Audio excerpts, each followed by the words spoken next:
What do you get when you cross a know-it-all newspaper columnist with an awkward, unsophisticated everyman? Yeah.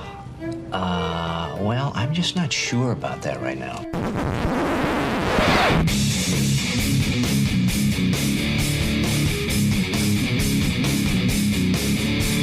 Welcome to Couch and the Rube. Welcome to Couch and the Rube, presented as always by Pure Options Precision Crafted Cannabis. Pure Options with some incredible December deals through December 17th. They've got daily happy hour specials. If you get there by 4 p.m. to any Pure Options location, 20% off. And I'm telling you, there's some great stuff going on a number of different things. Go to pureoptions.com. The December deals will pop up. Better yet, sign up for their Pure Perks loyalty program, and this stuff will be sent right to your email inbox like it is for me. I know the best specials, the best times I want to go, and I head on down to Pure Options. If you need to get through these cold winter months, we always say a muskox flannel, but Pure Options is a pretty good part of that as well. Again, pureoptions.com. And our Thursday afternoon show brought to you by our friends at Firekeepers and the Firekeepers iCasino and Sportsbook app.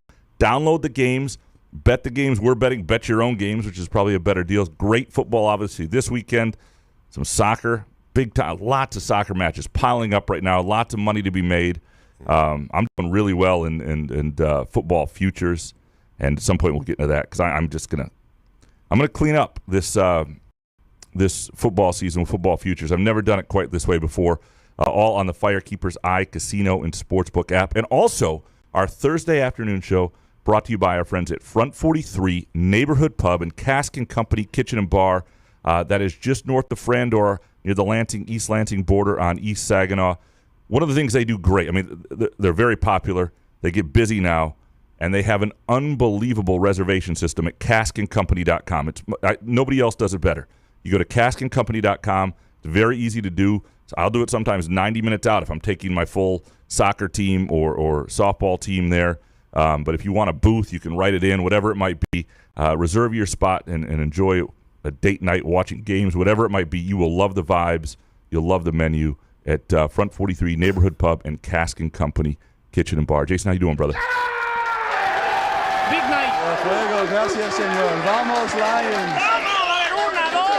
Vamos, Lions. Hey, what's up, buddy? Thanks for showing up on time on a day when I actually have to get out of here. Sorry. This guy. Can we break down the fourth wall? We were supposed to tape the show like a half hour ago. Couch is like, I'm just shoveling myself out of the driveway. Well, we could do it without the Twitter questions.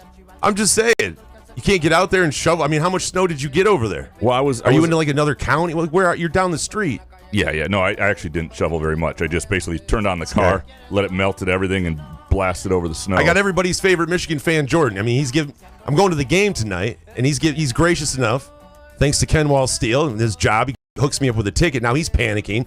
He's like, you're not going to get here in time, because they get there like 9 hours before the game. So thanks a lot, man. Yeah. Anyway, go Lions. Yeah, I'm excited about tonight. Thanks. It's going to be fun. I am curious to hear your experience at this game. You have had some, because every time you've gone, it's going to be awesome. Yeah, what do you mean? It's been pretty amazing. As long as we win. I'm just, the injuries. I mean, Adam Schefter, I wake up and we're setting records for injuries and guys on injured reserve and everybody.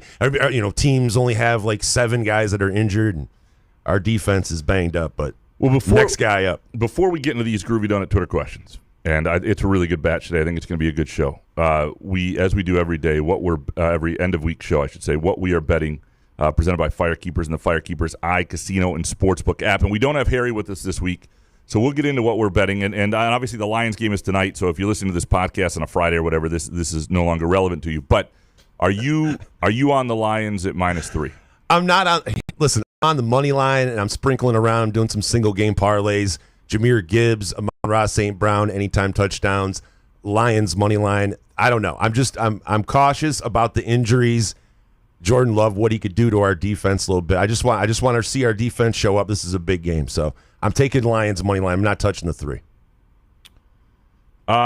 Yeah, I kind of like the Packers in this on the spread, and that's why I'm not touching it. Because a couple weeks ago, you were scared of fucking 13.5 with Jacksonville, so I can't imagine. You must be really panicking with the Packers. I knew what you were going to pick. I think it's just going to be a great game, and that's what concerns me. I think the Packers can move the ball on the Lions. The Lions are pretty banged up defensively, and the Packers are pretty good. So it's just hard for me to not. Yeah, but we have a good offense, too. Again, right. I'm not saying the Packers do have injuries on their defense as well. I'm not saying the Lions aren't going to win. I just can't. I cannot get there. Are there any things you are betting you think this weekend or coming up? I'm a little bit of a spite bet because Boise made me sweat last week in my parlay. They did cover, but I like UNLV anyway. +4, maybe a little sprinkle on the money line in that Mountain West championship game. Arizona State, your team, -2 on the hook against Iowa State. I like that one. And Texas, -2.5. I got that on Monday against Georgia and also in the pros. I like one pro game. I like... now that they got rid of Eberflus, because every time a coach gets fired, everybody rallies around the interim coach. Chicago +4.5 at San Francisco. Yeah, I don't win one for without the Flus. I don't hate betting against the 49ers right now either. I do like Oregon -3.5, especially when you get that down to 3 somewhere. I like them against Penn State. I think they're a better team. I think it's a competitive game to some degree, but I just think they got more weapons. Is that because of Franklin?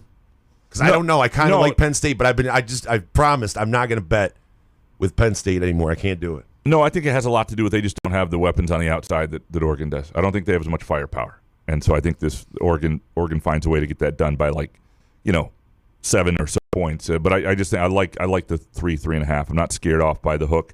In Premier League action this weekend, I'm big on Chelsea. I think they're playing incredibly well, and I know this is a rivalry.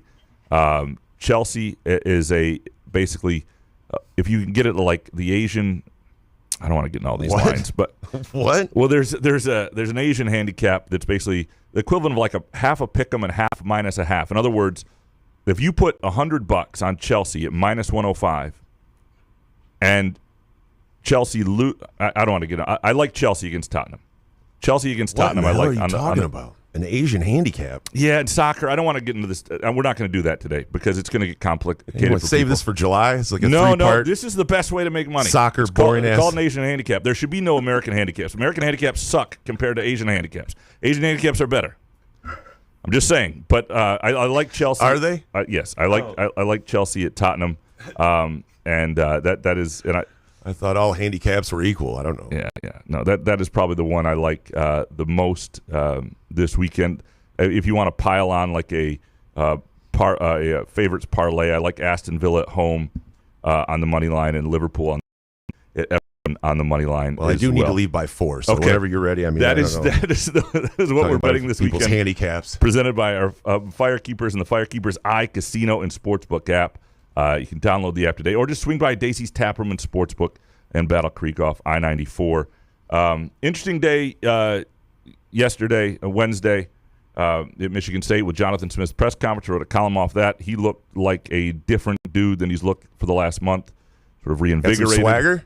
A little reinvigorated. Yeah, he had a nice finish to the recruiting class. Now, you can argue the recruiting class as a whole is still pretty uninspiring. That's an absolute fair argument. It's ranked in the 50s, but it did end well. That they get Jace who was at East Lansing, who was going to go to Alabama, who had flipped away from Michigan State to stay, and they get Aiden West, who had offers and interest from Ohio State to keep his commitment. And so that's a pretty good finish. Not to lose guys there and to get to the coveted guys in your class to stick around, and you could tell there was a little pep to his step, and it was a needed change to the vibe too. Jerron Glover's in the transfer portal as of the time we do this show, so things are changing quickly, and that too, so people can go back to panicking. MSU basketball obviously won last night against Minnesota. We will get into all of it now with your Groovy Donut Twitter questions. Jason, are you ready, sir? Do you feel like the vibe is a bit like giant difference when you watch it at home? Like, do you see the readership different if people know that you didn't go to the game? It doesn't bother me. I think you can still. Yes. Sometimes you're still going to practices and everything. All the inside shit. So anyway, you can watch it from home. You're talking about doing like a 3 quick takes on Minnesota from afar. Yeah. So I put from afar because I try and be transparent. A lot of people don't tell you if they're there or not. Like, you're going to know if I'm at the game. If I don't have a date line, I'll always put afar in the headline and stuff so people know where I'm at. Yeah, why not? There are times it hasn't affected it a ton. Last night it did a little bit, and some of it I wasn't as quick getting them up, but it should affect it. I mean, there should be value in being there, and it should not be a habit we make. And we only will do it, and this is my promise, if there's a reason I'm not there, and it's not like company wants to save money. That's not a reason. Because the story in college basketball, to me, the truth is on the road. You know about road games. Yeah, especially Maui. If you're not going to cover the road games, you might as well not cover the home games. Right. You get all the fluff bullshit of that and the feel-good wins at home. Real.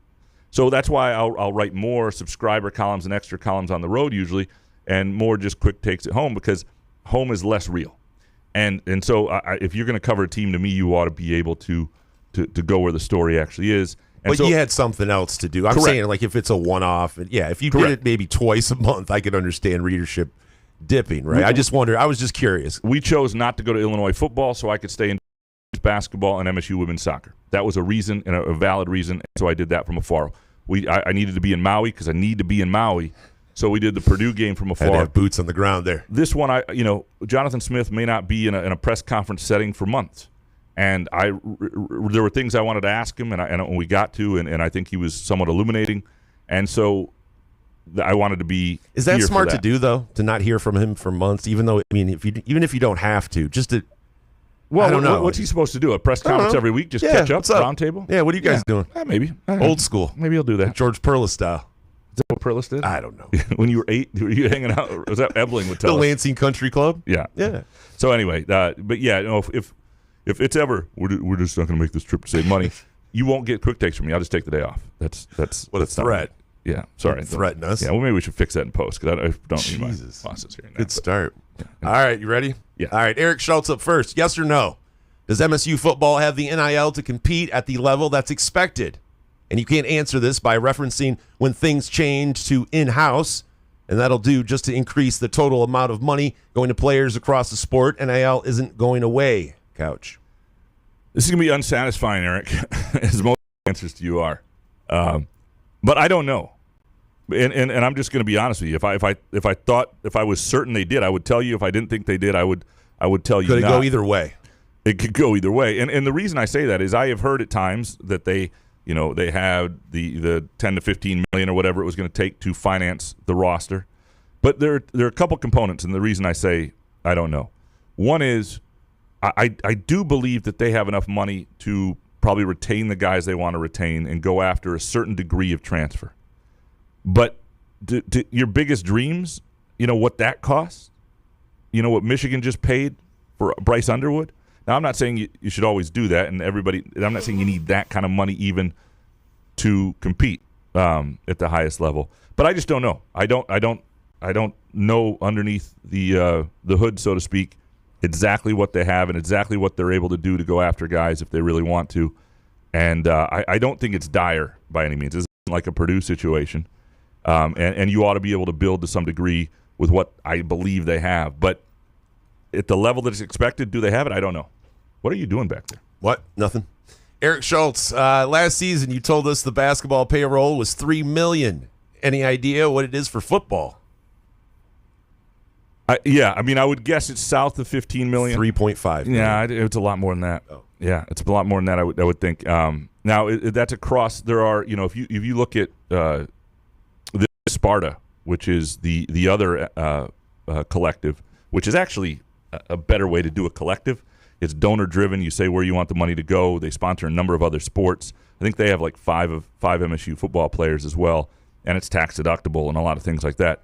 That is that if you combine those two, what are they at? Yeah, I would guess it's at least in the $10 million range, but I don't know for sure. Last one from Eric with NIL. Why isn't MSU way more forthcoming on where to donate, how to donate, and what it goes toward, etc.? Shouldn't coordinating this be like Haller's number one job?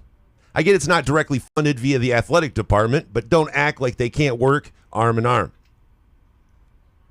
Yeah, I don't think this should be coordinating this should be Haller's number one job, but I do think it should be high on the list. There is a weird dynamic there in terms of Haller not wanting to be. I think there's a good. This is a fair question, and I'm actually planning to sit down with Haller in the next couple of days here for an interview, and hopefully we'll get some answers about where this is headed.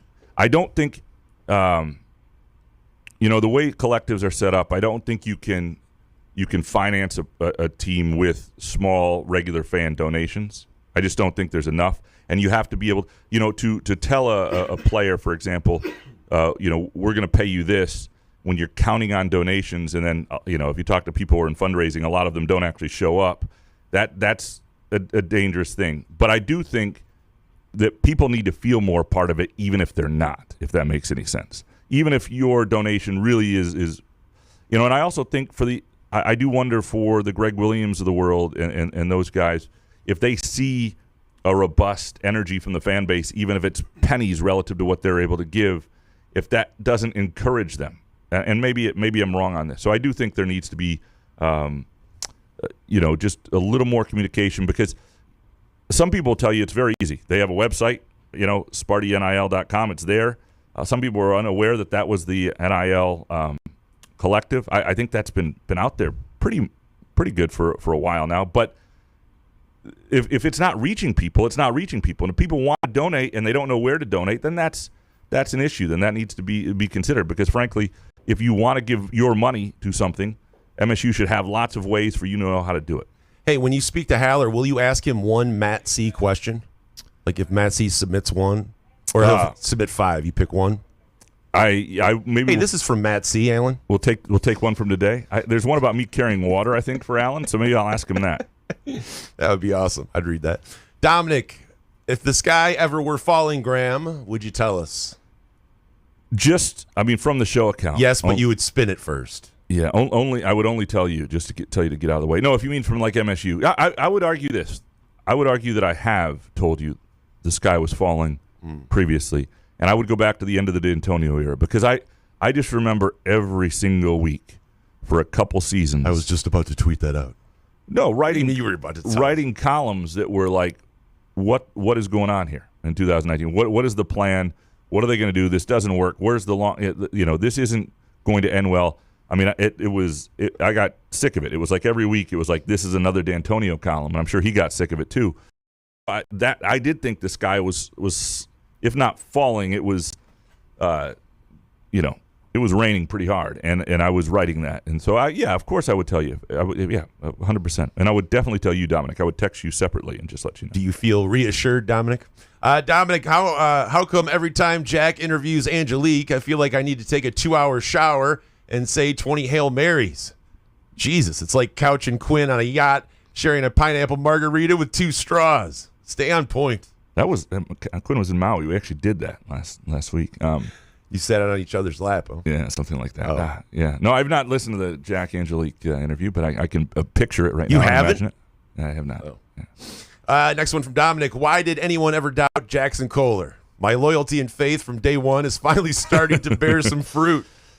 Dominic, you ass. That is simply not true, my man. Man, I had a Xavier Booker tweet in the first half. Holy shit. I just was so fed up, and then he started playing. Next one from Dominic. Graham, between us, have you ever sat at the bar 69ing with your sports writer brethren and been like, man, Dave Warner is a fucking war criminal. Just a total fucking clown penis. Then proceeded to go back to your hotel room and pen a column saying fans are impatient bitches. That's pretty much every column I've written and every conversation I've had. No, I'm kidding. That's how I believe it goes. Yeah. That's exactly what happens at the Marriott Hotel bar. And I actually personally like Dave Warner quite a bit. Now I understand that he was not the world's greatest offensive coordinator, but I enjoyed our conversations. I will. Anyway, Dominic. Graham, between us, have you ever with Dominic Jason? Trying to play too much shit over here. Dominic Jason, whatever happened to the cousin from Santa Rube? Did he ever hook up with the stripper's mom again? Do you guys still talk? What do you remember Santa Rube? You know what? I do not. I only talk to 2 of my family members, and it's both my sisters. So I'm very lucky in that regard. I don't have any family. But yeah, no, he moved down to Florida. I don't think he would have if she would have called him. I think that it was one of those just one night things, and it was just a shit show. So I don't know if he would have, though. He was one of the horniest human beings I've ever been around. He wanted to go out every night of the week, and that's what it was. Obviously Christmas Eve service, and he was looking for. Oh yeah. It was my Uncle Ryan, and we were drunk at service at midnight, and he was texting women to try to get us to go over to. Yeah, and we'll tell that story in a couple of weeks, I guess. But I do not speak to him, my Uncle Ron. I don't speak to any of those guys. I wish him well, but it's one of those things. After I quit drinking and stuff, you just kind of lose touch when you're an asshole for a decade or so.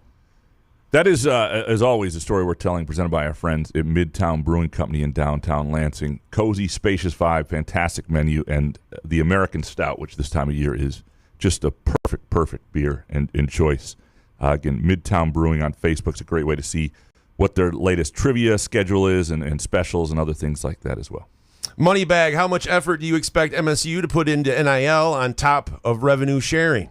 The top programs are going to continue paying NIL, and Smith's comments about Spartan Nation needing to keep it up from January to July are a little concerning to me. This is a good question, and something I think I'll have for Haller, and it was interesting that the tone of Smith talking about NIL as if January 1, or July 1 rather, when the system changes, the demands on Spartan Nation NIL and collectives change. And the demands do change to some degree. I mean, you're talking $22 million in-house. I'm guessing most places will be like $12 to $16 million of that in football. So a lot of it is football. But at the top, places are still going to spend outside quite a bit. Now, it's supposed to be a clearinghouse, and there's supposed to be a little more oversight. We'll see if any of that actually pans out. I do think where it's an opportunity, though. We've talked about the collective for the offensive line, for example, or different ways to target things. Hey, you have a backup quarterback collective. So every year you've got a good guy who's making $500K, whose ass is sitting on the bench, but you've got somebody if you have an injury. Whatever it is you think you need to help build and sustain a program, you can specialize a little more with those too. I think there's lots of chances to be more creative. They're going to have to still be involved. Does it look a little different? Is it more coordinated?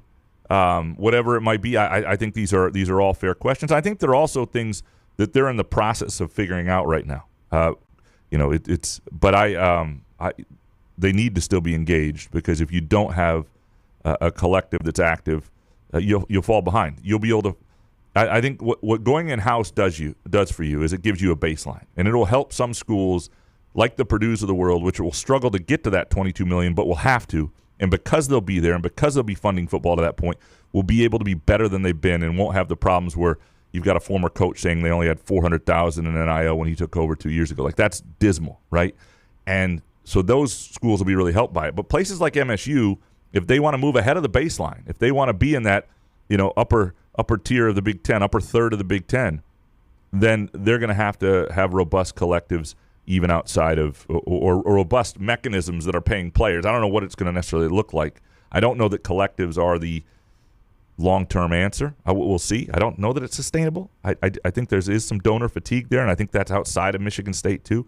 But there's going to have to be some mechanism to make sure you're keeping pace with those other schools at the top. Can I just say I've gotten a comment on YouTube Live that I look baked. It's 180 degrees in here. I just want to say there's something happened to the heat here at Spotlight Studios, so we have all the doors open, and it's like 180 degrees, and I can't feel my face. And I tell you what, just want to say, dude. Again, the beauty of a muskox flannel. I'm in a muskox flannel right now. Feel 100% comfortable. I have a fan on me. Yeah, I'm great. I'm under heat lights. It's hot, but I feel good. I feel airy. So, I'm not baked yet. I got to save it for the game. I got to get there. Yeah. Maybe is the mask impacting Cooper? I believe it, or the injury is. When does it come off? Yeah, I think it does. I think this one's a little more fit to his face than the original, but it's still. You see him lose the ball. I think it hurts his peripheral vision, because you see sometimes when he loses the ball, it's somebody coming from the side that he doesn't see swatting at it. Wait, let me get this straight. You're saying wearing a mask hampers his vision. He can't see. Yeah. Yeah.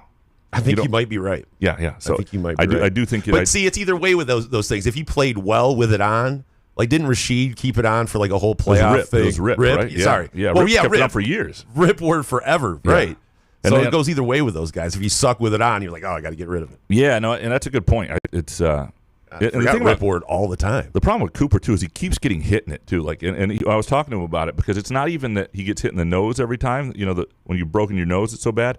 It's that somebody hits the mask. It almost makes it worse because the mask slides onto the nose. Yeah, and it's like it's gotta just suck. constant. Yeah. C-Dubs, is he only going to get garbage? If he's only going to get garbage time, why not redshirt Kurtang? Yeah, I hadn't really thought of this that way for a couple of reasons. One, I think there is value in the minutes. Like he's sort of the notch above garbage time. There's garbage time and then there's Kurtang time, right? And it's not. It's when they need a shooter. When the game. I don't believe they're certain that his role will just be garbage time all year. Guys generally don't want a redshirt. They don't see themselves being there 5 years. And the biggest part of this is, I do think there also will be something that changes in Kurtang's career, where he is where guys have 5 years of eligibility. I think that could also be in play. The other part of this, though, is how many of these guys stick around for 4 years anyway to school? I'm not sure if I would ever redshirt a player anymore, because the odds are if they don't want, like, the odds that they're going to play 5 years at your school in this age, what are you saving a year of eligibility for somebody else? I don't.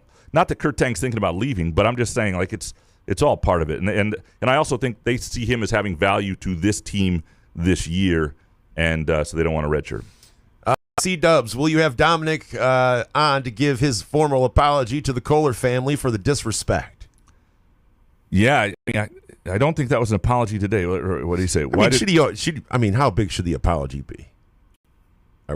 Is that where we're at? I mean, should we be like raising our hand and accepting apologies? It's nice. It's nice right now. I think if he did a homemade Christmas wreath and sent it to the Kohler family, that would do. That would do very nicely. Or you can send the Kohler family a Couch in the Rube Christmas ornament. Boom. Teacups.org. Teacups.org. TEEcups.org. I do also want to say, like, you see the Santa Rube ornament, which is amazing. Yeah, it's ridiculous. Yeah. It's awesome. Yeah. I think Monica and Andrew could do a Santa Rube groovy donut if you really wanted that as part of your Christmas that's up party. to them. If they want to sell 2 donuts, I guess I'll take the other 10. But if you are having a Christmas party, and it is the season of Christmas parties, I'm telling you, Groovy Donuts improve any Christmas party. Go to groovydonuts.com, place your order today. They can do Christmas theme. They can do whatever you want. Just get an assortment. I mean, people will remember your party for having Groovy Donuts. It'll set you apart. It'll be a great time.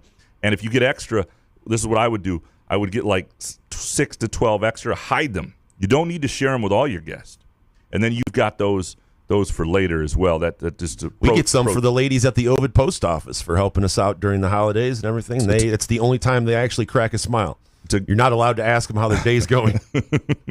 It's a great gift and a great way to say you appreciate somebody in your life. Go to groovydonuts.com. You can swing by either location on Lake Lansing Road in East Lansing or in Williamston, 7 a.m. to 1 p.m. Thursday through Sunday, or again, groovydonuts.com for pre-orders.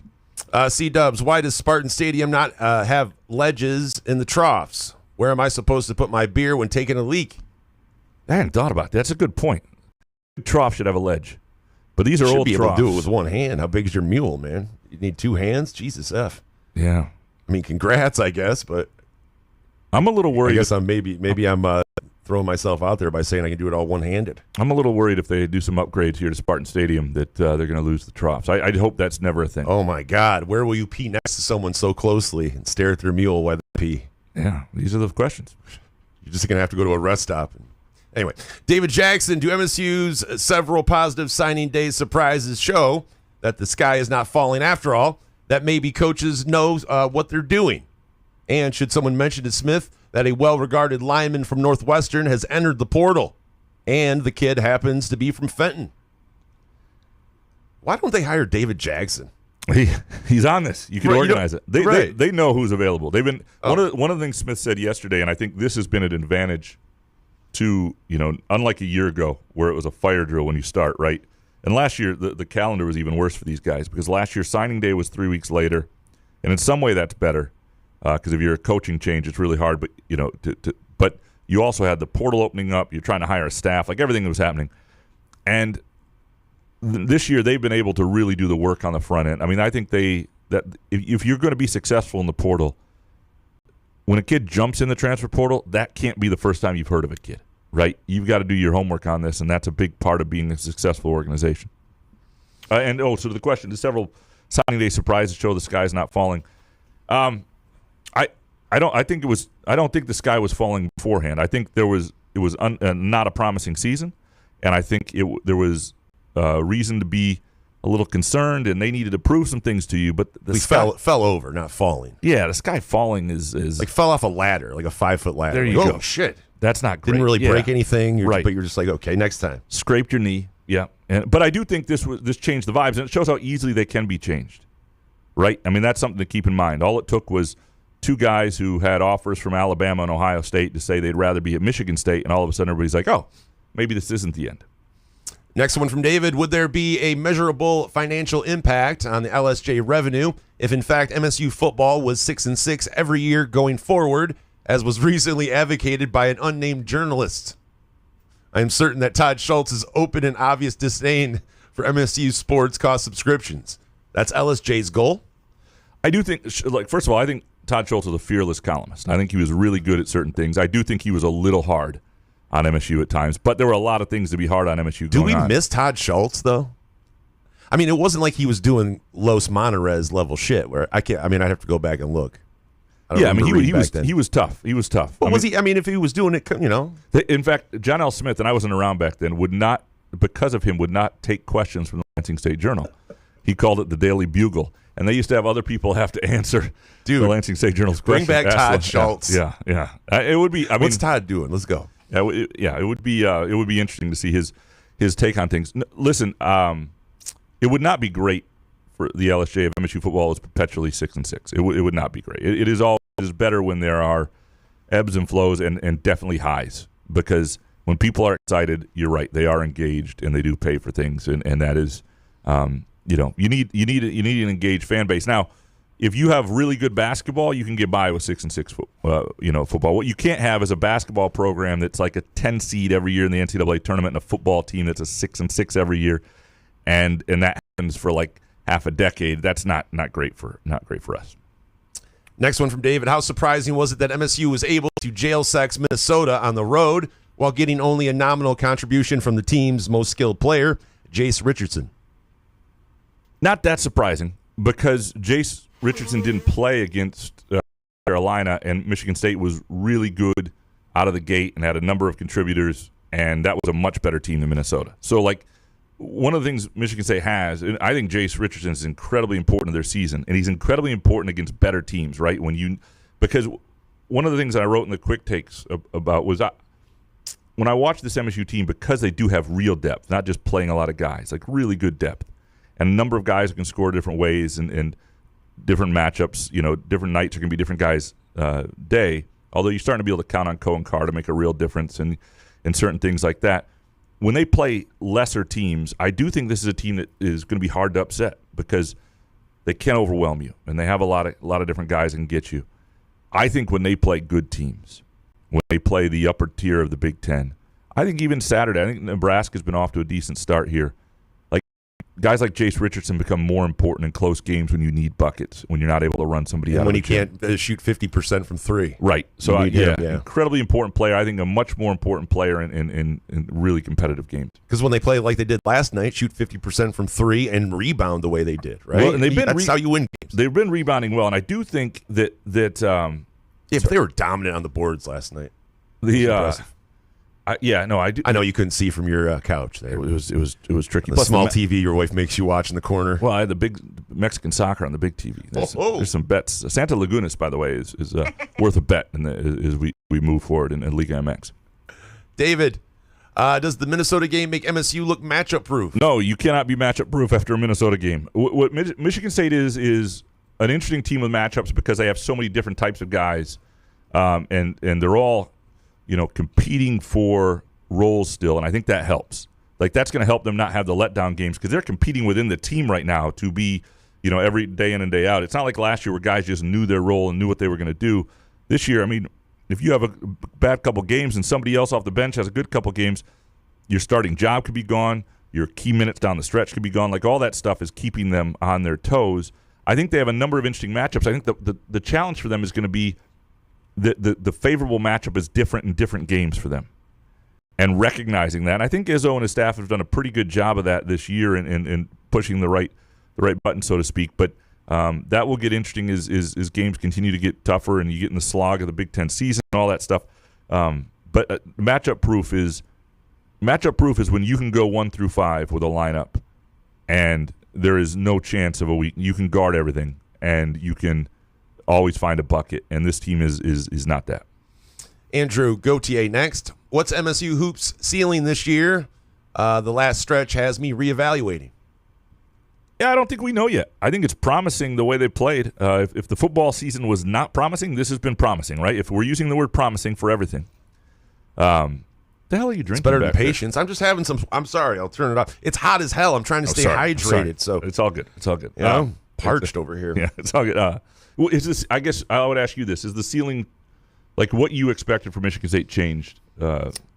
It changed a little bit because I'll be honest with you. I took the 5.5 in Minnesota last night. Did you really? I just didn't try. Listen, I obviously have not watched Minnesota. I saw what I needed to see from them last night. But seriously, it was just one of those games where I expected Michigan State to win, but not cover 5.5 at Minnesota. And Minnesota was absolutely terrible. And guess what? Michigan State shot the lights out. I mean, so congrats. Yeah, so I did learn something last night. And I think that's important, too, that they put that on film. Because I think one of the things that people were getting to the point with them, they didn't want them to get hot, but they wanted them to have to beat them that way. Right. And the more games you have like that, the more it's like, yeah, maybe you don't leave this guy open. Maybe this is not great. Oh, Booker's made 3 of 4. God, you're going to need to make sure you're closing out on that, that sort of thing. Next one from Andrew. Does MSU holding on to the running back from East Lansing mean anything, or is he just going to transfer after next season? Hard to get excited about local recruits with the current state of college football. Well, I don't know. Yeah, when can we celebrate? Like when he's actually on campus or even then? Senior day. Senior day you celebrate. Okay. Because here's the thing. This is, again, I know lots of people are in this industry of recruiting and lots of people get excited about it and it's in our nature too. I mean, can you talk shit about it anymore? Because you can't go like, yeah, we got that guy. And then all of a sudden, the next day he's going to make you look like an ass. Yeah, you got him for one day. And then, so here's the way it looks. If you're Michigan State, say of your 18 high school seniors who have committed to you, 11 are enrolling in January. But what they signed yesterday was not a binding letter of intent. That no longer exists. It was some sort of financial aid deal, and the schools aren't supposed to tamper anymore, but who knows. But anybody could change their mind in the next 4 weeks and go somewhere else. Then once they're on campus, they are yours for 4 months until the portal reopens at the end of the spring. So basically when you get a kid to celebrate them, like Bryce Underwood, and I understand he signed for a lot of money. I do not think he's leaving Michigan.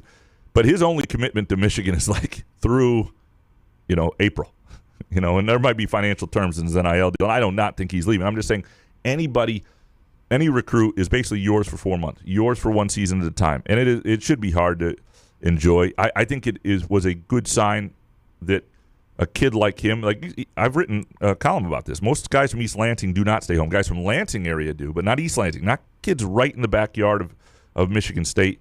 I think that he wanted to be there is a good sign. I think his ties to Michigan State make it less likely he'll leave right away. Same with the opportunity. I think that'll be there at the running back position. But with any of these guys, it doesn't take a whole lot. So is Alabama going to fire Kapilovic now that he lost his guy? Is that the only reason why he's in Alabama? No, I think he's a good offensive line. He's a good guy, good family guy. Yep. I also think, though, you have to take this into account when you think about recruiting guys from a long way away. And you need diversity in the regions you recruit because there just aren't enough good players only in Michigan or Ohio. Money. You need money. You do need money, but I think it cures everything. It probably does help though to have people in their cyber backyard. Truck. Yeah, whatever. I don't care where I'm from. Who gives a shit? Andrew, what would your takeaways be from the Lions win and the Lions loss tonight? Give a reason for each. Well, obviously the injuries. Will they catch up? That's what everybody keeps saying. Are they going to catch up to us tonight? I just think as long as we run the ball, keep the possession. I just keep Jordan Love off the field. I'm just worried about our defense. That's all, the linebackers. So okay, Yeah, but I don't. Is it a must win? I mean, no, guess. it's not. It feels like it just because Philly's on their heels, But it would kill the Packers. There's no way that they could win the North if we beat them tonight, right. and then we have Buffalo. It's like the Lions' schedule is just nasty. It really is. Yeah, most of the NFL has a shit schedule. That's true. It's tough. Yeah, fuck it. I'm not scared of the Packers tonight by any means. Buffalo is a. Here's a question for you on the Jared Goff. Who would I rather have, Josh Allen or Jared Goff? No, at MVP debate? though. If he has a great game against these next 2 weeks, and they beat Buffalo too, and he beats Josh, is he in the conversation? I would effing hope so, but people are going to keep going back to the Houston game, which, by the way, I keep yelling every time I hear it on the fucking TV. Well, he lost against you. I mean, threw 5 picks against Houston, right? And I'm like, he won the game though. He came back after throwing 5 picks, led his team to victory, which I think should mean something and should not be. If that is your red mark on your report card or whatever, but I don't know. I just the national media. I mean, I don't mind it because I like being under the radar a little bit and getting a little bit of disrespect. I don't want to get all this respect like Lamar and the Ravens get. And I don't know. I've never been here before. All right, I have no idea what to do. It's going to be amazing tonight. I can't wait. Can the Lions still make a run with the backing core? Yeah, because their offense is great, right? I mean, it's not. You're always in it as long as you have Jared Goff. You have Brian Branch. Right, and you have one of those running backs. Like I know that they were decimated, but I just think it's like the Patriot I've always wanted, where they had guys in. For Belichick would find these guys that would plug and play wherever you need me. I can go in. I think the Lions kind of have the same thing where they come in and even as a free agent or an unrestricted or a practice squad guy, they just get elevated another level with Dan Campbell and all the guys around there. Like Penei Sewell, like how are you going to go in and half-ass with a guy like that in the locker room? You got all those guys in the locker room. So I have faith that these guys are going to be able to plug and play because honestly, we have no other choice. Branch is the guy. He's the guy if something were to happen that I think you're in big trouble. Yep. Andrew, is Liverpool running away with the EPL or did yesterday's performance give you any doubts? I don't know that it'll be a complete runaway because they'll hit a hiccup at some point. The question for me is, can Arsenal and Chelsea and maybe Man City to a lesser degree, but can those two keep up the pace to keep heat on them, right? Because they're at 7 points back right now. Can you be right there when Liverpool slips up? Inevitably, it's a long slog, Champions League and all that stuff. So I don't think they're running away with it. I think it'll be at some point in February or March. I think it'll be definitely within 5 points, and they'll still feel somebody on their heels. The question is really with Chelsea and Arsenal. Last one from Andrew. What's with people who insist on having loud phone calls at the gym? Come on, man. You're not more important than anyone else. I've never heard this. I mean, I used to be a frequent gym guy. You know that. You saw me bench. Of course. You were on treadmills all the time. Well, that's at home. But you saw me bench 225 12 times. I was there, yeah. Yes. And so I never hear go to the YMCA. I would tell people that. At the YMCA, you don't have this shit. It's anywhere, though. It's like when you go to the store and like you're in Meijer or something, and there's someone walking the aisles on their speakerphone. First of all, who talks on the phone? Who talks on the phone? What do you need to talk on the phone? What could you possibly, like if you see someone walking in a store and they're on their speakerphone, you're like, there's no way that's interesting. There's nothing going on you guys are talking about that's of any fucking importance. I think that. Sorry, it's on here. It's really on here. Tyler, the Lions. That is true. Listen to a podcast. Listen to our show or any show. Don't put your fucking ear. If you want to, I guess if you have to talk, but don't put it on speak. Like who the hell wants? Yeah. Don't put anything on speaker. Assholes, man. Plus, if you put the phone on speaker and you set it in the cart, where are you going to put the open pack of sushi that you eat while you shop, like I do?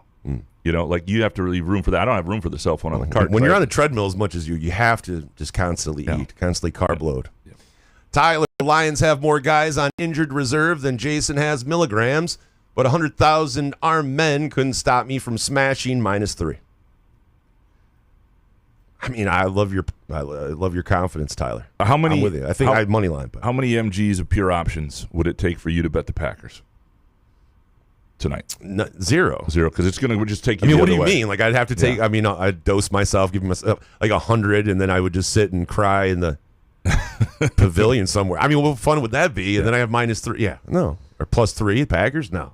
By the way, pure options is a great way to enhance any football game you're going to watch. and you don't have to be there. If you're at Ford Field, fantastic. But if you're just watching the Lions tonight, if you're watching especially if you got just it's like couch last night, you can act like you're actually there. Yes. You're supposed to be there. Boom. Yeah. Get high enough, you think you're next to Solari. Go to pureoptions.com for the location nearest you. 3 in the Lansing area, Mount Pleasant, Muskegon, Detroit. Chances are you're not far from a Pure Options location. You'll love the service.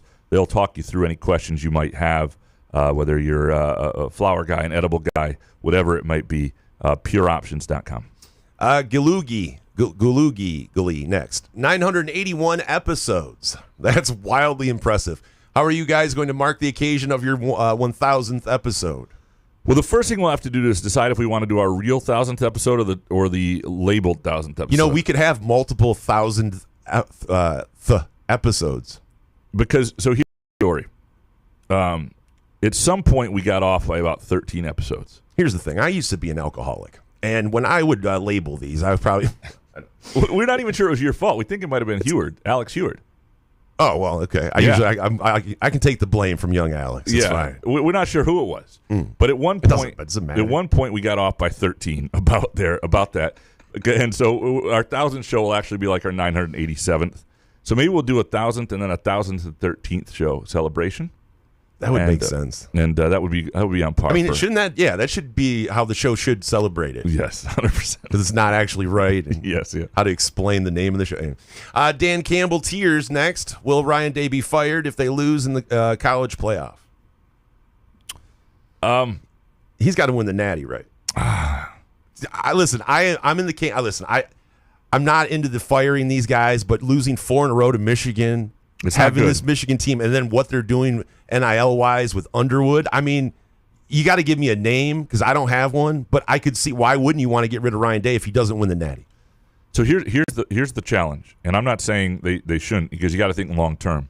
But for all of these teams in the playoff, the transfer portal is open. The schedule is screwed up in the college football, right? The transfer portal opens during the playoff. You can have players leave your roster during that. You're going to be recruiting out of the portal. And if people don't know that Ryan Day is going to be back, regardless of what happens in the playoff, it's going to be impossible for them to recruit, and it's going to do to them what happened to Michigan this last year where they didn't know about Harbaugh and they got behind the 8 ball. You got to be real careful of that. The college football playoff doesn't, if you're in it, it's very hard, and you shouldn't be firing your coach obviously very often if you're in it, but it's very hard to, you got a lot on your plate, and so if you're changing coaches in that moment, it can really put you behind. Next one, Dan Campbell Tears. What are your thoughts on giving 2 weeks notice? I mean, it depends on the job. Yeah. I mean, there's jobs that you have that they treat you like shit. I've had those when you're just like, okay, this is not going to work for either one of us, so I'm out. Yeah. But if it's a job, if you've worked there for years or a significant amount of time, it is good to give 2 weeks always. So the first time I quit the LSJ when I was a stringer in college, Atlantic Community College, I gave, I think, 3 or 4 hours notice, and they were not happy. I was supposed to work a shift that night, and you're lucky you got that. I just had too much on my plate, and I just couldn't do it anymore, and I wasn't enjoying myself, and I was like taking calls or phone calls and paying your dues as one does, and I was whining. So you were being a baby. I used to be a page. I don't know if you know. I was a bigwig writer at the Lookout, the Lansing Community College paper, and didn't think I was getting enough respect in the LSJ. Think he was above what he was doing? 100%. At 19, I was an ass. Oh man. Yeah. Is that surprising? The wrong person went down the stairs. That's all I gotta say. Hey, that's not how that. Sorry, I promise never to bring that up again. That's not. Yeah. Thomas, what'll be the men's basketball team's biggest weakness in conference play? This is a good question. Because you watch certain things when things do go wrong. Like, will they have consistency at point guard play with Fears? I think he'll get there. I actually have. I mean, obviously, what happened with North Carolina was shaky. I like him and Holloman starting together. I like how they push the ball, the two of them in there. To me, it'll probably be when they need a bucket in the half court, where do they go? And I think Jace Richardson gives you great possibilities there. But if the ball is consistently in Jaden Aiken's hands, does he make the right decisions? And maybe he will. But we saw it late in the I can't even remember which game. Was it the Memphis game? When Trey Holloman had the ball late and they didn't get a great look. And, that's the thing. Like, when you need a bucket on a possession, you're in the half court, what does it look like? Like yesterday against Minnesota's defense, they are all moving well. They're cutting, they're dishing on the drive. Akins was great. Kohler was passing well, all that stuff. But what does it look like when it's tense, when it's in the half court, when you need a bucket? And that's probably it. Thomas next. Where'd the complaints about Spartan Stadium come from? Besides the need for general maintenance, I thought we as fans liked the no frills experience we've always had. Yeah, see, I've always been this type of guy too. I like old places that are a little beat up. I like troughs as urinals. These are but a little modernized, no doubt. Like, I'm with you as well. I do like a little bit of that, but yeah, you can't. Yeah, and there's an argument that do you want seats over benches? Who knows? We'll see what's done here. I would be very surprised. Would you rather have a roof? I would be very surprised if there aren't some upgrades in the near future. Jay Riemenschneider, is Bryce Underwood the next wonderkind to not live up to the hype, i.e. Amani Bates? You never know with a freshman, right? Because Amani Bates did happen. There have been lots of these guys. But you talk to people. Handing a kid $10 million? I don't know. Yeah. I think it'll go well. Yeah, what does he spend? What's the problem? Spent Thanksgiving in Cabo. He's already yes. Yeah, I mean, look. Why maybe it's great, but that shit when I was 17 would go to my head. I'd be like, why am I playing football? Because that's where the money's coming from. Yeah, the question is, do you grind to improve, and do you remain hungry? And maybe he's built right, and from everybody I've heard from who's seen him play in high school and evaluated him, he's 100% legit. So I have no reason to doubt him. But, yeah, he is a freshman, and the question is, will people be patient with him? And how much money would Johnny Manziel get, though? That's a July topic, but sorry. Just couldn't imagine what that dude. Yeah. Oh, my God. Yeah. Anyway, Jay Riemenschneider, who is the guy on the MSU staff that looks like an older, shorter you? I saw the picture, and it's who? It's Michael Carey, Mex, as he's known by the SID, Sports Information Director. Mex? Yeah, Mex. Doesn't look like Couch. No, he doesn't. Jesus, that's terrible with faces. I will let him know that we apparently Poor bastard. Why would you do that to him? Yeah. Max, do something to you? Suburban Spartan Dad, is MSU's hyper-balanced scoring a curse or a blessing? Is it better to have 7 guys that can get you 10-plus on a given night, but no alpha dog to get a tough bucket late? Or would you rather have a Tyson Walker style alpha with a little less scoring depth? Well, here's the thing. I would rather have this year's team than last year's team. But that doesn't mean you'd rather not have Tyson Walker. I mean, so... And that's it's a great question. It's between these two things. All I'll say is I'd rather have this year's team than last year's team, just based on what we're seeing. But you would always like to have a Tyson Walker late in games, a guy who get you a bucket who's, people do tend to stand around and watch him sometimes. That's the downside, and maybe you get a little less of that with this team. But yeah, you'd always want a Tyson Walker. But if it's either or, you want this team. This team's better than last year's team so far from what we've seen. In part because, look, there are a lot of some of the same players that just had to grow. Like Jackson Kohler is turned into what I think is an upper tier, college basketball rebounder. That was not something I thought was necessarily going to happen. Although I did think, if you watched him late last season, the way he found his way onto the floor and he realized rebounding was going to keep him on the court, and he really went after it. Suburban's man of leisure. Excuse me. If you're Coach Smith, would you rather lose Nick Marsh to the portal and keep everyone else, or lose 20 players and keep Marsh? Lose 20 players and keep Marsh. 100%. Not even close. 20 of these players. Yeah. Well, yeah, right. I mean, obviously, you don't want to lose Childs and you don't want to lose that. But the reason I say that is you need difference makers to win. And Nick Marsh is a total difference maker. And there are a lot of guys, while you don't want to lose 20 players, I'm just saying there are a lot of guys who are more replaceable. Nick Marsh is very hard to replace, that level of talent over the next couple of years. And so, yeah, you want Marsh, and you'd rather lose the 20 players and keep Marsh. Dr. Jamick next. MSU's defensive line couldn't get the quarterback all year. Why? Do you think there needs to be a coaching change with Witt or Leggy? All right. Is this because our 2 best defensive linemen bounced in the spring portal window? If coaches will Smith move forward off season? If he won't, are you killing me here? I'm sorry. Can you meet them at the sorry. stairs? Please read through your tweets too. I was cognizant of trying to start on time so you could get to the Lions game tonight, and I was hustling as I was editing. Oh, really? Yeah. All right, G.E. Miller. Sorry, Dr. Jamick. No, to answer your question, I don't like. and he's just going to meet. Can you meet some of them at the top of the stairs? Which is so he's a regular listener here. Obviously, it's not how this works, but no. I do think they were hurt by losing 2 critical players, obviously, in the portal, and the line turned out to be not as deep. And this is the second year in a row where it's turned out that it looked like they had depth, and then they did not have depth. And that just means their high-end talent just isn't good enough. G.E. Miller, the last 2 games remind me of pre-COVID MSU hoops. Are we back, or is AJ gone? Could it have been that simple all along? It's not that simple because rebounding was a big part of this. Eric Schultz, I think, deserves credit for over time, really hammering that point home. And if you go back at the numbers, and I was doing it during last night's game, and I'll probably do a bigger piece on it. It's hard to do while you're watching the game. But the numbers, and also they haven't played enough. There's not enough of a sample size against good teams yet. But early on, the numbers are really promising from a rebounding perspective, and that is very, very different. And that had almost nothing to do with AJ. G.E. Miller, that was the most dominant Big Ten road win for MSU hoops since? It feels like there's been something in the last couple of years. I don't think it's that much of an anomaly, even in some years where they've struggled. Do you need some Hoff? Oh, yeah. Oh.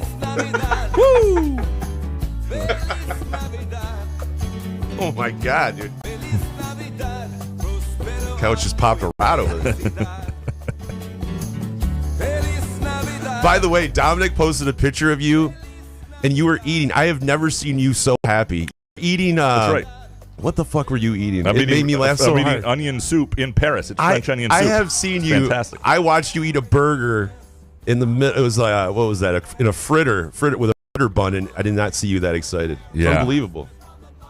Hold on. Give me Couch one. in his element.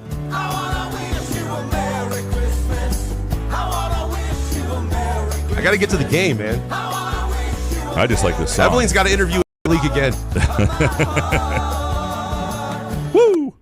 Yeah, I can't. I'm trying to go through game logs and everything right now. It's not as it's going not through as game logs. Sorry. I'm going to try to get you the game. I'm going through game. Give me some off. Well, yeah, no, I was just going trying. Through game logs. I was trying to see if there was a road game where they were that dominant last year, and it's hot in here. It is warm. Yeah, because I was thinking it was a Penn State game, and Penn State was only 8 last year. They beat Michigan by 10 on the road. This MF right Sorry. Let's move on. Ken Chu, how many offensive and defensive linemen are there in the MSU recruiting class? Off. Every single one.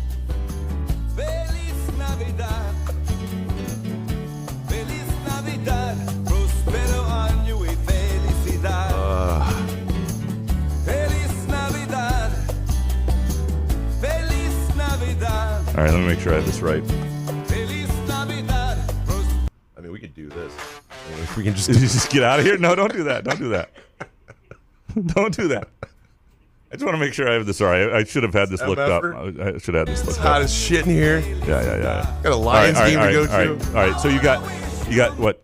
2 offensive linemen, I believe. I'm correct on this. Yes, 2 offensive linemen. Oh, thank God. Yeah. Sorry, and I believe you have 2 defensive linemen. Is it 2 or 3? This podcast might be asked, but we're factually correct. Two defensive linemen. There you go. 2 and 2. Oh, thank God. You're welcome. Harmon in 98 next. Would Smith's recruiting class be considered exceeding expectations, met expectations, or missed expectations? That's a good question. It depends on your expectations. It depends on your expectations. I would say it did not exceed expectations for certain. For some people, will have met it. For some people, will have missed it, and that's I think it's somewhere in that realm, depending on what you expected. So for me, it about, I don't know, it probably the lower tier of met. I would not say it missed expectations. Jeff Peterson, what's up with the word physicality? Real word? I find it overused and annoying. Graham, can you please come up with an alternative and make it known to anyone connected to sports, whether it be a player, coach, broadcaster, or podcaster? See, these are the people that you should get mad at, not Couch, because they egg Couch on into doing that stuff. Hoff, no, I'm kidding. So physicality is a word. It is. Yeah, it's a It's a physical presence is what it means. Physicality is a good word. Now, What a show off. If you don't like it, though, I don't like the word. I like the word buoyed instead of bolstered, but it doesn't work. I like the idea of you buoyed somebody's. I just think it sounds better. So I think we should switch those two words in the English dictionary. And now, when a lobsterman goes out there and sets his traps, he uses a bolster instead of a buoy, and we take every use of bolster and use buoy. Jesus, I'm sorry. This show is awful. I can't believe this is a fucking podcast. Steve Whittico, what are the questions about NIL replacing? I try to listen to other podcasts, and it's just yelling about fundraising. What did these grump asses used to whine about? No one seems to care about much except for making sure an unproven linebacker gets to do-si-do to a Sundance commercial. On a Sundance commercial. Yeah, that's a good question. What did people complain about before NIL? Everything. Before the portal and NIL. Yeah, it's a good question. Not getting paid? Yeah, I don't know. It's a good. I will say that the outrage that we used to have, me included, about cheating and players getting paid was just ridiculous. I mean, it's there is a real argument that anybody who was in sports journalism before like 2015 should be just wiped away, including myself. Pushed down some stairs, maybe. That's sorry. I can't even. If I'm making the brought that one up. I'm sorry. I'm willing to let it go. That's not good. Andrew Zuiza, over under Jace Richardson, freshman of the week, 7.5. Or at some point, our freshmen who are the best player on their team disqualified from the award. It'll be like Coach of the Year in the NFL, right? Where nobody ever wins it unless you're just overachieving with some shitty roster. And right. So eventually Jace Richardson will be the best freshman. Like if you were just to take based on weeks, he'd have a chance to win a lot of them. I think he'll win a few of them. Andrew Zuiza, are we a serious fan base if we don't even fill the stadium when we are 9-2 to watch 5 NFL dudes, including Doak Walker, winner, about to make New Year's 6 in the second year of a coach? I don't know. And that was in 2021 against Penn State. Okay. That was a pretty full stadium. I mean, I remember that atmosphere in 2021 against Penn State being a pretty good crowd. So I don't. Every seat needs to be filled, though. Yeah, not for 9. I mean, here's the. Only in this country, we have this absurd notion that you put up a stadium and 75,000 people waddle in. Like what the fuck is that? Like, think about it. Like, there is nothing in anybody's community. Very few concerts can sell out that. Very few artists. We expect college football. This used to drive me nuts when I worked in Kalamazoo, by the way, cover Western Michigan. Somebody say, oh, nobody cares about Western football. They get like 20,000 a game. And I'd be like, name me one other thing in the Kalamazoo community that's ever gotten 20,000 people at it. You know, people would say, it's fog hat concert. It's irrelevant. Yeah, I would say, well, then everything that's ever happened in Kalamazoo, every single day of its life, has been irrelevant because this is the most people that ever get together in the city. 20,000 people chose to come watch a MAC football game. And so there is that side of it, too, that we have this sort of put up a stadium, people waddle in. Why aren't there 75,000 people there? You know what they do in England? They build stadiums the size that fit their club. Like, we think of certain soccer clubs as huge soccer clubs, but some of them only have stadiums of 35,000 or whatever. I'm not saying Michigan State should downsize. But a lot of those are terrible seats. Like 20,000 of those are just terrible. And that was before TVs were like $180 for a 60-inch television. The upper deck. Why go sit all the way up there? Yeah, the upper deck on the non-press box side at Spartan Stadium sucks. I mean, that's just a bad experience. And it's too bad they have it. Really, they should just create a partial roof with that area. And so I think it's a serious fan base. Is it the most serious fan base? No. But it's a serious fan base. Andrew Zuiza, Santa Rube, who did you get for the voice for the Big Ten Plus's ass? Big Ten Plus's ass. That was actually the girl from the Santa Rube story. I actually got her to do that. No, she was available. Huh? It was just a voice thing. I thought it'd be funny if a kid said the Big Ten Plus's ass. It's good. I like it. Big Ten Plus's ass. And it's true. Nick Gandhi, is MSU's NIL now better than we thought it was after flipping back Clarizo and keeping Aiden West? Also, thanks for a great year of listening. Appreciate you, Nick.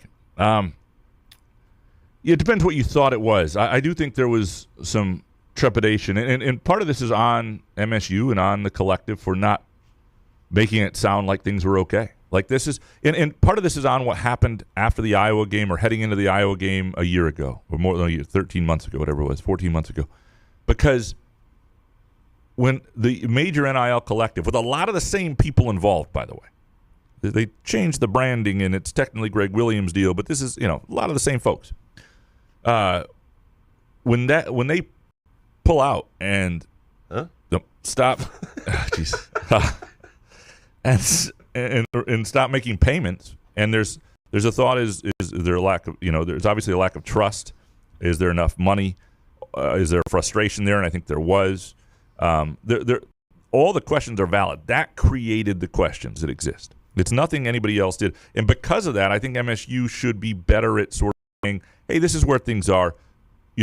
There's a balance, too. You don't want to sound like, if you're MSU, you don't want to say, hey, we don't need your money, because you want your money. But you also, if somebody's money isn't that important to creating the collective right now, communicate that. That's a good question. I think MSU needs to do a little bit better job at just being forthright about what's going on. And when there are events with the NIL collective that people can participate in, that stuff is not well publicized. Like, things like that need to be out there for people, and haven't been. Spartan Frank next. Right now, if you get to pick the Lions head coach for next year, are you keeping Dan Campbell or promoting Ben Johnson? In a scenario where Campbell isn't fired, he leaves to coach A&M, or something, you don't have to worry about the team being pissed. See, I think Dan Campbell doesn't get a lot of credit for being actually like a really smart football coach. And by the way, I mean, Ben Johnson, sometimes I wonder how many MGs he takes during some of these games, but he's a pure options guy. But you offer, I think, if it doesn't go against your salary cap, we've talked about it, right, Graham? You can pay Ben Johnson whatever you want, $6 million, $7 million a year. You need Dan Campbell. Dan Campbell is what stirs the whole thing. Sets the culture. I read an article by Pompey. He wrote about Penei Sewell, and it's just the comments from Campbell about Sewell, they're just perfect. Like, he's the slab. Like, he's just not our foundation. He's like the slab that we've build everything on. He says the right thing. He's got all the post-game shit. He looks like he could still play. He gets the respect. Dan Campbell's here until he wants to get out of here. And I mean, Ben Johnson, I don't want to see him leave, but if some team wants to give him a ton of money and control, so be it. Yeah, no, I think you're right. And I used to be one of these morons. Not morons. I'm not calling you a moron, but I used to be one of these people, because I'm saying that about myself, who thought, like, boy, Ben Johnson's the key to this, right? And I'm way against that now. And now that you've had all this time, too, with Ben Johnson being courted and knowing at some point he may become a head coach, you should have a plan, too. Like, but also, Ben Johnson should know that he doesn't have to take any one of these jobs. Oh, he does. Last year. We love you here. You know what I mean? Like, it's not like you have to take, because a lot of those jobs, the openings that are there, I could see the Bears because of Caleb Williams, but a lot of those jobs, if you don't have a quarterback, you don't want to go in there. You don't want to go to Dallas. If you are looking to watch the Lions game Thursday night, if you're looking to watch the Michigan State men's basketball game at noon against Nebraska on Saturday, if you're looking to watch any of the college football championship games or NFL games this weekend, and you're looking for just a great TVs, great menu, great vibes, a place to take a friend or two, or just sit at a bar and make new friends, I'm telling you that Cask and Company in Front 43, you know him as the OG of Couch of the Rube sponsors. God, I gotta stop saying that. It just sounds weird coming out of my mouth. It's the freaking whitest thing ever. But you know, that's the whitest thing to do. Yeah, I know. Not the Hallmark parties. No. Which I should have led with this. Damn it. Okay. Gotta shut up. Start the whole show over. No, but I'll get into that in a second. Anyway, unbelievable place to go. And if you want to make a reservation, again, caskandcompany.com. They do that better than anybody. The reservation system. Jarrett, next. What were 3 positives out of the first year of Jonathan Smith as head coach? One, that it's over. And I don't mean that to be trite. Like the idea that you are definitely you have to get through year one to move forward, right? So they got through year one, whatever that means. I think that was one. 2, that I think he's somebody you can trust and not. He's not going to pull a Mel Tucker, right? And I do think there's what's pulling a Mel Tucker. We don't have enough time for all of that. It's unbelievable. And the third thing is that he is a steady hand, even if you don't like. He doesn't overreact to things the way that the fan base overreacts, and that's probably a good thing right now. But in terms of what happened on the field, there's not a lot of promising stuff. Aiden Childs got a little bit better. There were some. Nick Marsh was a real development. I would say that would be one of them for sure. Jarrett, moving to Wyoming from Georgia. How many Muskox flannels do I need to buy to fit in there? One for every day of the week, partner. Yeah. I mean, Muskox is built for Wyoming. It really is. It is. If you want to be respected in Wyoming and you want to... that show Yellowstone, that's exactly how they dress there. So yeah. I dress like that. Yeah, and it good. They like that. A lot of different types of weather there. Can be tough conditions. A Muskox flannel is here for you. But like we said before, it's underrated beachwear as well. And the people of Wyoming love it when you act like you own the place. When you walk into Do somewhere. that. I would do that too, yeah. John Kalmar next. Graham, when should we expect a corresponding column on the lack of energy and sparse crowd at the barn last night? If Minnesota fans can't get up for a midweek Big Ten opener in November, is their program at risk for being scrapped too? I get where you're going with this. Dude, even the guy in the Big Ten network was ripping on him. Yeah, Bardo was like, this place is dead, right? Yeah. And you can hear yourself thinking here. But it was a decent crowd. The Michigan State kind of took them out of it. But it's fair. I don't think people are real high on that program. And they do not. They have a real NIL problem, and they do. I mean, that's why they lost most of their team, and they replaced them with mid-major guys. And Minnesota basketball, I think Iowa basketball to a degree, Northwestern basketball. There are some places, even Wisconsin basketball, that's pretty good right now. Some places where the NIL is a big problem, and Minnesota is as big as anything. And I think it's a really tough situation. Oh, by the way, so tonight. I can't believe I didn't lead with this story. This is a great story we're telling, presented by Midtown Brewing Company. I'll probably fuck it up, but it's impossible. Lions game, big game, right? Everybody's excited about it? Mm-hmm. Except your wife. Now, guess what I have? Hallmark Christmas party. Oh. No shit. Guess who helped set the date? Me. Oh. No, I didn't realize the Lions at the time. I wasn't thinking the Lions played on 2 straight Thursdays. So I was looking at dates that would work, and when I was going to be in town and wouldn't have a show at night or whatever it might be, and I was like, hey, this Thursday works. Thursday the 5th, let's do it. And then it was yesterday that we all realized, man, that's bad timing. So I'm going to have the game on my phone while I watch Hallmark Christmas You're not movies. canceling it? No. Oh, my God. Well, there's 9 people going. Oh. We're all sitting around God. watching a great Hallmark movie. It's the Kansas City Chiefs What would they one. do? It's going to be good. It's going to be fun, and we play the bingo. If you ever play Hallmark Christmas bingo, it's a lot of fun. You get little Hershey's Kisses, and you put it on a bingo card, and you use all the cliches. It's a lot of fun. You drink. It's a good time. You can pure options. I mean, there will be some pure options flowing tonight during a Hallmark Christmas movie. And for a lot of Hallmark Christmas movies, frankly, you do need some pure options. Richard Kane, has there ever been a worse officiated basketball tournament than this year's Maui Invitational? And will Dan Hurley ever return to Maui after that triple hiccup? I believe he should. I believe his best way he won't, but I believe he should redeem himself by saying, I acted like an ass, I'm coming back.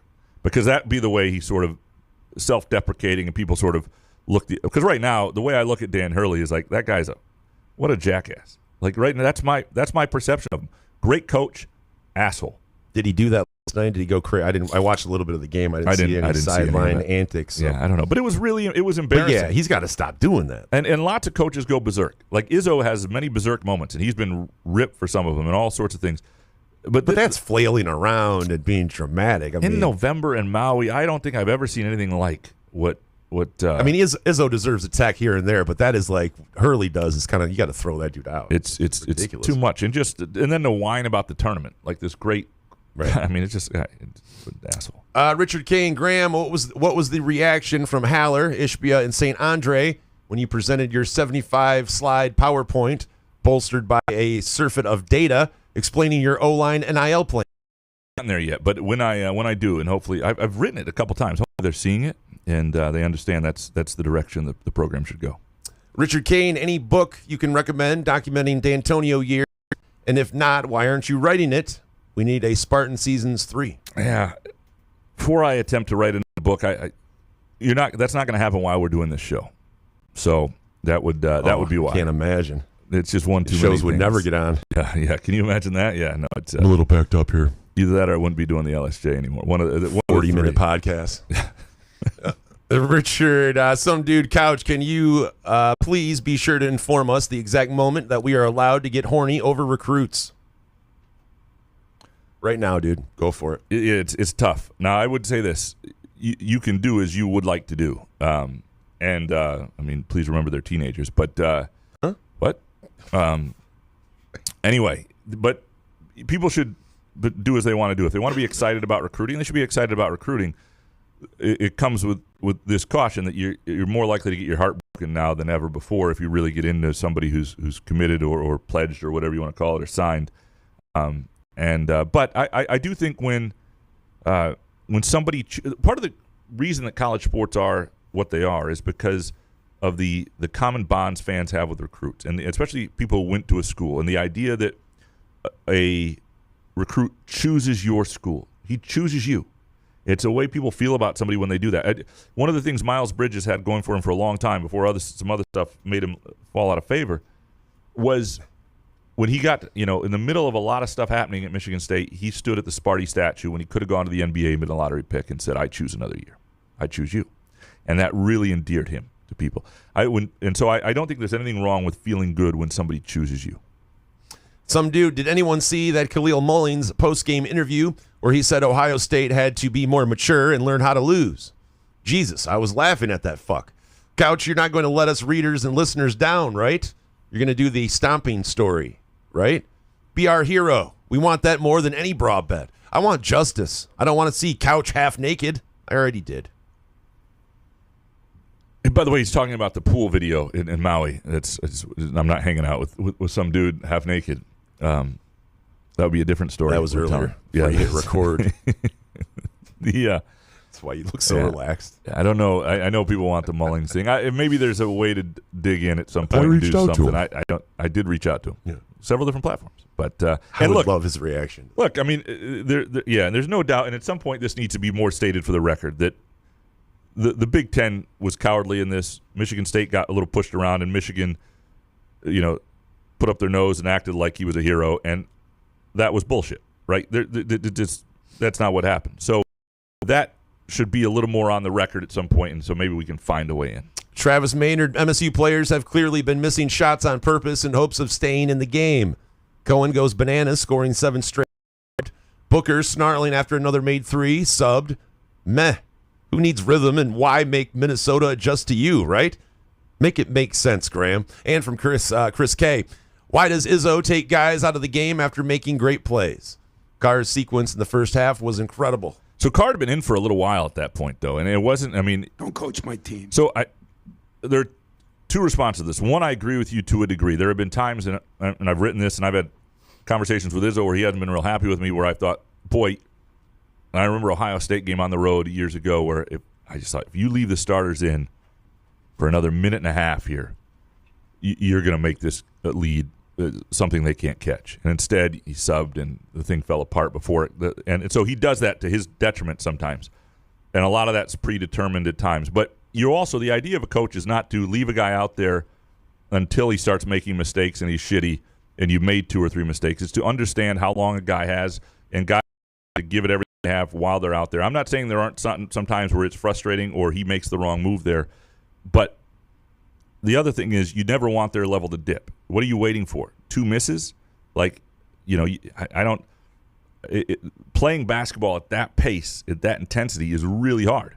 And these guys are usually tired when they come out. Now, sometimes there's a little bit of a quick, especially with this many guys. And but in the Carr case, I believe, and I could be wrong on this, but I believe he had been out there for quite a stretch. His dominant stretch did not happen at the beginning of his stint. He had been out there for a while. Chris K., does James Franklin finally get his marquee win this weekend? I'm taking Oregon. If he doesn't, does it matter? Right? Yeah. James Franklin didn't go anywhere. Scott, how are you navigating the basketball and hockey schedule around New Year time frame? GLI, December 29th through the 30th. Basketball plays Dwayne Stevens' Western Michigan team the 30th as well. Basketball at Ohio State, January 3rd, and hockey at Wrigley, January 4th.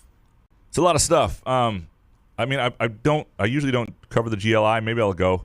I'll definitely be at the Western basketball game December 30th, an afternoon game, and I'll be at the Ohio State men's basketball game January 3rd. Maybe the women's game January 1st. Not sure. And Wrigley, I'm probably going to. We'll figure all that out. I will have a I have to figure out what I'm doing and everything. It's not that many things because the travel's not that hard. It's Chicago, Columbus, things like that, Grand Rapids. But you're a sports writer. You have to complain.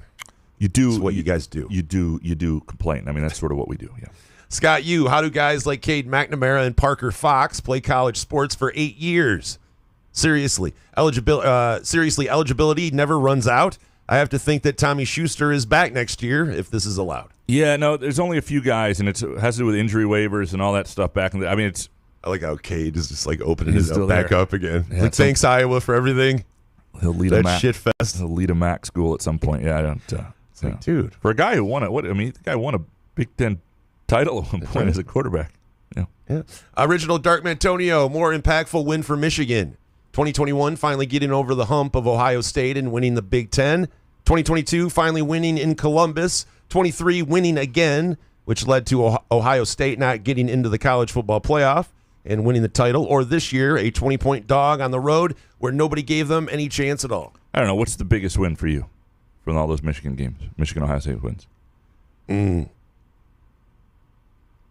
mean, this last one is just the cherry on top. I don't think it would be the biggest. You can make an argument for everything but 2020. I mean, if it gets Ryan Day shit canned if they don't win the whole thing, I think that would be one of the – because it's the tide's turning where Michigan's starting to spend a shit ton of money too. So yeah, you could kind of change the whole tide of things. And this year, Ohio State 4 years in a row. So like this year feels good, right? But it just happened, and it's like one of those things where it was unexpected. But the ability to win a title last year too. And to be honest, I just read it all, and then I feel like you forgot. Read it all back. Yeah. If I just take the last thing I read. Yeah. Original Dark Mantonio, do you watch Liga MX, UFAkai, Kek, and Bundesliga? I watch Bundesliga and Liga MX occasionally, and I watch the Premier League, and I watch Champions League, and I watch a little of the Championship in England, yes. Sounds boring. MZA has Xavier Booker turned the corner. Well, he was good in the second half, and he was good differently, and he hit some threes, and I think this is 2 games in a row where he's been engaged for 2 halves, one half and one in the other, really to a pretty high degree.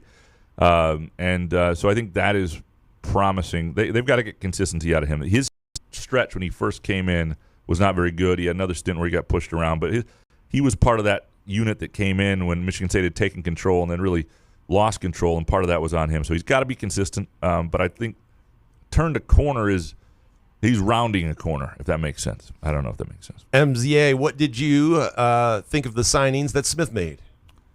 It's hard for me to know because I look back at the D'Antonio early year signings and some of the later year signings, but the early year signings specifically, and you just look at like where guys were. B.J. Cunningham, Kirk Cousins, so the tight ends they had that turned out to be really good players. Like a number of good players who just were not heralded recruits. I mean, his classes. His top guys, the guys who turned out to be great players, were no more heralded than anybody in Smith's class. So you really just don't know. And the question is, how well can they evaluate? D'Antonio and his staff were really good at it for a while. Really, really good at it. Elite.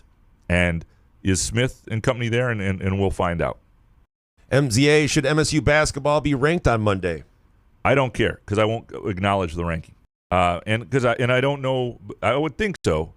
Because I don't think you'll be able to find 25 better schools. But I'm not going to look at the other schools close enough to know that for sure. There will be a point where it's obvious, but it's going to be voted on by people who don't know what they're talking about or put the time in to care.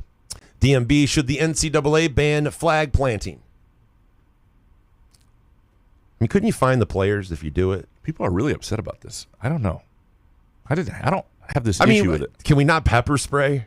Yeah. We do that next time? Well, I do think if the school does not have natural grass and therefore you can't actually plant the flag, there's a level of idiocy in doing it. Can you have the flag and celebrate and not plant it? Like just wave it around and you won the game. Do that. Right? I mean, you have to. Yeah.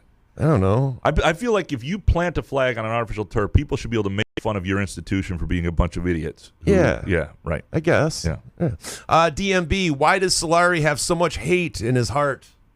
Solari does not. Solari does not have hate in his heart. Solari is one of the sweetest people you'll ever meet. But if there is somebody in your life, just don't cross him. If there is somebody in your life that you think has hate in their heart or seems like a curmudgeon, you know what you can do to brighten their day, to change that relationship? Donuts, right? Everybody here should send Solari groovy donuts. That's what they should do. Little box of 6 groovy donuts. He just lost weight, man. Yeah, he would now love he can eat them. Yeah, absolutely. Solari would love groovy donuts. Anybody in your life that you feel a certain way about, would love Groovy Donuts. Go to groovydonuts.com, place that order today, or swing on by either location on Lake Lansing Road in East Lansing and in Williamston, 7 a.m. to 1 p.m., Thursday through Sunday. They're just doing their annual day of giving today. I don't want to talk about that because we've talked about that before, but they just such good stuff, Andrew and Monica, and for the community that care, and they make the best donuts in the world, and so that's also a really cool thing. DMB was Jack Velling point shaving. He was airlifted to the hospital and then played the next week. Purdue covered. Yeah, how do you? Is he fake an airlift? Like, you got to take me up. Yeah, I mean, that's pretty intense. You don't think you could fake an airlift? I don't think. Michigan State doesn't need help point shaving at this point. That is true. Yeah, I don't know if that's what's happening for MSU. Bo McJunkins, do you think Dan Wolken enjoyed the Maui Invitational? What'd he do? I don't think he was there. I mean, he might have complained about it, but I didn't see him there. Oh, so I don't believe he was there. Bo, how does a guy like Ward Manuel get a position as the playoff chair? Is anyone aware of Michigan's athletic department? I think he just got a 5-year extension today. Hell yeah. Yeah, good for Ward. Yeah, it's unbelievable. Bo McJunkins. So Spartan Nation NIL, it is. Holy hell, how hard was that to say? Now the fans know. Donations started going in. What a concept. Is this amateur hour? Hopefully this solves it. I'm a little confused that people didn't know Spartan Nation NIL existed and was the official collective. Like, and I've heard other people say this too. Like, it's been reported. It's something we've talked about. Like, is there a reason someone doesn't want you to know? No, but I just think it's been out there. I'm confused about this, and maybe as writers we've done a bad job of explaining that. And certainly fan writers who would care more have really done a bad job of explaining it. But what about the national guys? Have the they national guys, it, they just suck ass all around. Yeah. Matt C., who doesn't suck ass. MSU basketball should win the Big Ten, right? We finally have the wings to stuff the dork Purdue guards into a locker like UConn did last year. I think they're going to be in contention. I think the schedule, the way it sets up early, they have a chance to be out, and then, the back half gets a little more tough. And but they should be right in the thick of it. I think they'll be in contention this year. I really do. I see that because one of the things that kills you is not only do you have to beat some of the good teams and win big games, but you can't drop bad games. And we saw that last year where they did a couple times in Big Ten play, even at home. I don't think this team is going to have that happen as much, and that's because of the depth, but it's also because of the competition within the roster. And I think that'll keep them from having days where they just like they've got a pretty quick trigger at this point when a guy doesn't have it, they take him out, and somebody else does, and they all see it as an opportunity. So I think the competition within the roster, too, helps this team. Matt C. Graham, would the LSJ care more if Haller stopped reading your work or the thousands of fans?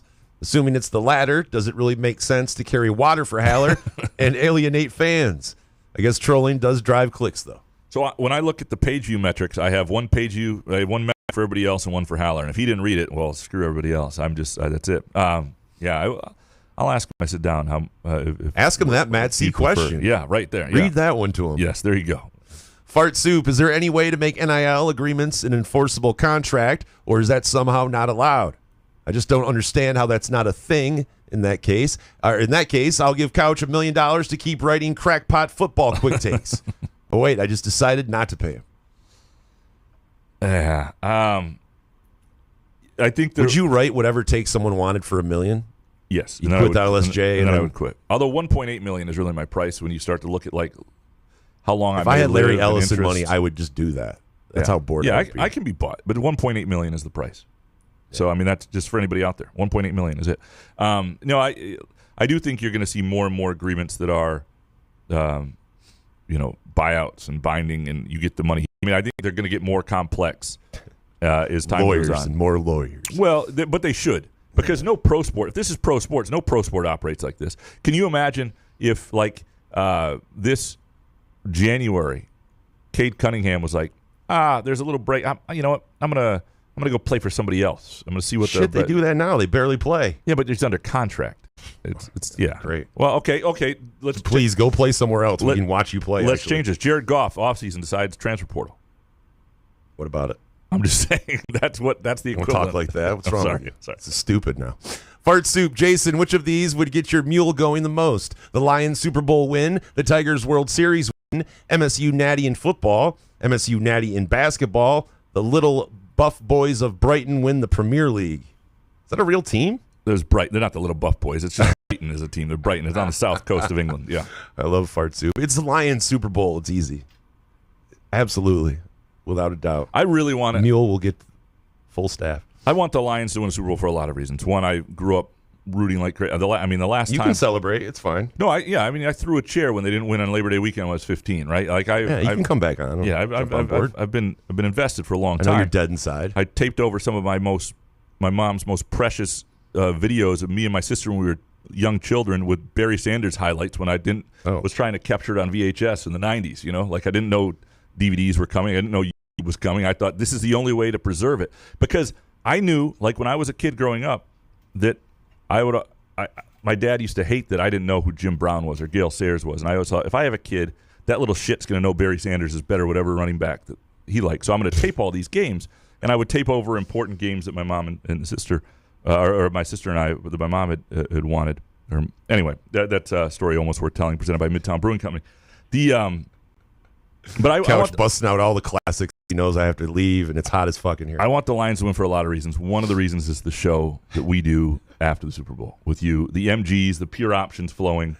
The Pure Options special, they'll have to do a Lions Super Bowl special. Show's over, actually. The Lions win a Super Bowl, no more show. Yeah, all right. Fart Soup, what's the deal with Jim Comparoni? Is he a robot? I used to be a Spartan Mag subscriber back in the day, but then it all became too much. I'm pretty sure he's a sophisticated AI bot designed by Alan Haller to spew MSU propaganda. Comp can be a little hard on MSU at times, right? Yeah? I don't know. Yeah, I don't know. I don't watch his stuff, but I do see it. It pops up on my YouTube feed. And I see him there with like a black background. He just got a microphone.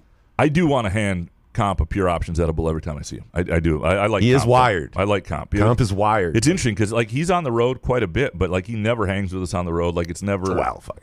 Yeah, can't blame him there. That's true. I wouldn't hang with me either. Yeah. Comp, you're missing out on these Hallmark parties that you should get invited to. Oh, shit. Jake Hawkins, great column on Jonathan Smith's outlook for the future and his recent recruiting class. You made good points as well as Smith too. Despite all that and speculation about Smith's sideline demeanor, are you confident he knows he can't build MSU up the same way he did Oregon State? I think he knows it's different. I mean, he talked. I think the most promising thing he talked yesterday was about he doesn't even think high school recruiting is the key anymore. Like he thinks that you should that it's got to be close to 50-50 or it's going to be close to 50-50 high school and transfers every year just because of the movement.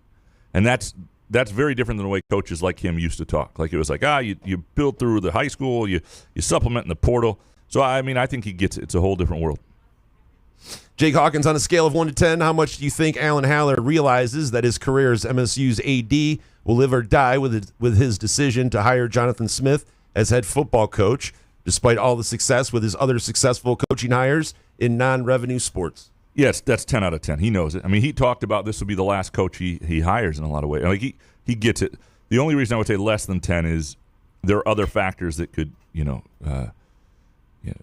But you always want to be tied to one. I mean, you don't want to sit there and have to hire different correct people, right? You're not doing your job then. It's close to 10. He knows it. Unless coaches retire. Most ADs don't get multiple hires on football coaches. Yeah, too much money. Jake Hawkins, even despite Alan Haller's success as MSU's athletic director, do you think that MSU president Kevin I can't say his name right now. It's hot in here. Might be tempted to bring in his own AD like UNC's Bubba Cunningham, where Guskowicz. How do you say his name? Pretty good. Pretty close. How do you say it? Guskowicz was also school president. I don't know how he feels. I've met Kevin a couple times. Gussie. Good conversations. Not going to call him that. Had good conversations. I was wearing a Muskox flannel in Marquette the first time we really chatted for an extended period of time. Call him Gus. I said, "Yo, Gus." Yeah. No, he is. His friends call speaking him of Gus. Hallmark, he is connected to my friend who's the Hallmark actress, Sharon Lawrence, because she went to North Carolina and she knew him. So that's sort of our mutual friend, and she and I still talk from time to time here. And so anyway, he's probably a Hallmark fan himself. I got to get out of here. Jake Hawkins, last